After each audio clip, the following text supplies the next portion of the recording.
Yung battery niya nasa loob, no? Ayan.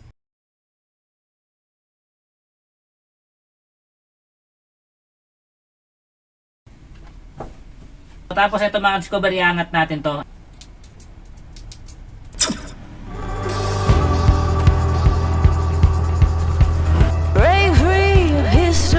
Alright, so tatanggalin muna natin tong connection niya. So yung mga discover, hindi siya naputol. Ayan. Lagay muna natin dito. Ngayon mga discover, ito tatanggalin natin to. Mas maganda socket yung gamitin nyo. Ayan, katulad yan, 8mm yan mga discover.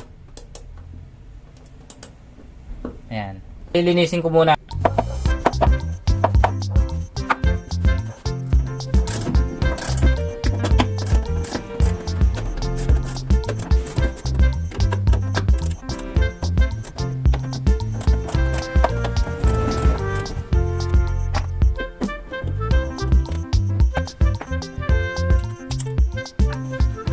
Alright, so dahil magtatanggal tayo ng fuel, kailangan natin tanggalin nitong mga hose na to. So ayan mga ka-discover, dahilan kung bakit bumibilog tong mga tornilyo. No? Ayan, tinanggal na to dati. Pinantatanggal nila dyan mga ka-discover is open lang mga ganito. No? Ayan, yung mga open.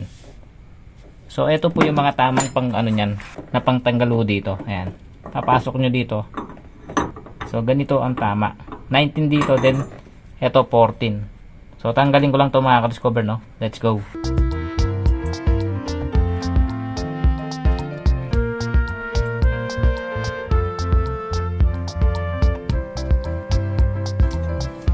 Ayan, so ito yung 19, ito naman yung 14.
Alright, so yung makikita nyo mga ka-discover, no? May pagka-blue siya. Tapos mga ka-discover, sa loob niyan, meron pa yung mga partition, ano? Ayan. Nailagay ko na lahat ng gasolina. Tatakpan ko na to. So make sure naka-face mask kayo para hindi kayo maano sa amoy. Kasi sobrang bagsik ng amoy mga ka-discover ng gasolina. Alright? Tatanggalin ko na tong linagay kong plastic para hindi siya malagyan ng dumi. Alright, so make sure nyo na nakapasok na lahat ng mga socket. Tapos ito mga ka-discover, lalagyan ko ng konting langis dito para madaling ipasok yung hose neto, no? Ayan, konting lubrication lang. Mabasa lang siya ng langis. So make sure nyo na ilagay nyo muna ito. Baka makalimutan nyo mga ka-discover kapag nag-clamp tayo dito. So ito mga ka-discover, ilulubog na natin.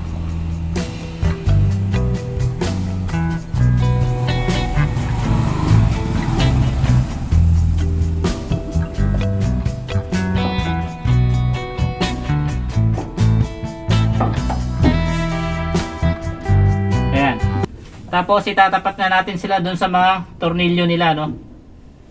Ayan. So maglagay muna tayo ng mga tornilyo.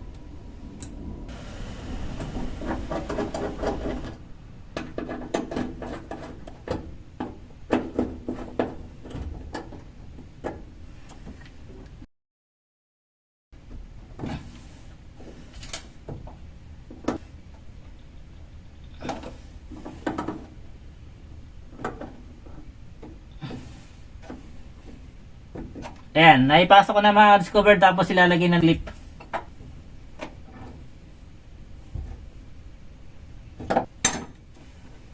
Saka na natin to ilalagay mga ka-discover, no?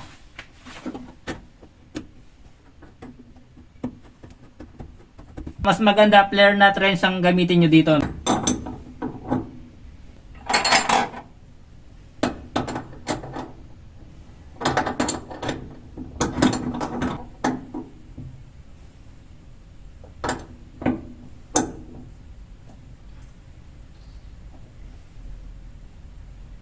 Ayan, kaya mas maganda to mga ka-discover na ginagamit kasi para hindi sila bumilog, no? Ayan. So, mahigpit na mga ka-discover din ito. Lagyan na natin yung mga tornilyo nila.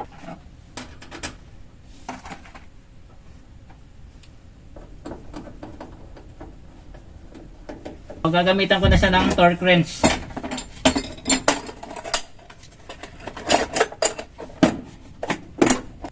Newton meter para pare-parehas yung higpit.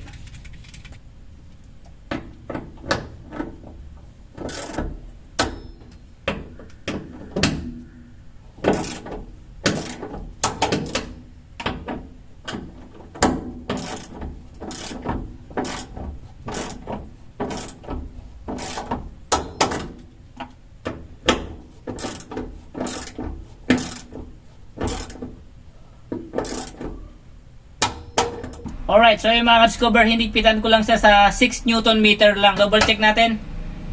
1, 2,